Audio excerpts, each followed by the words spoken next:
వారాహి అమ్మవారి దీక్షలో పవన్ కళ్యాణ్ శనివారం ఉదయం 7 గంటలకు మాదాపూర్లోని తన నివాసం నుంచి రోడ్డు మార్గంలో కొండగట్టుకు బయలుదేరనున్నారు.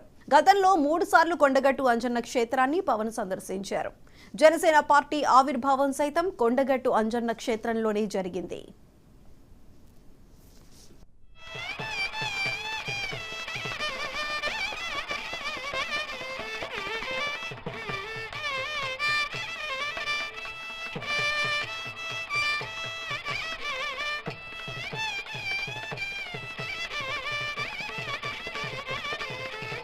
ఆహ్వానం పలుకుతున్నాము.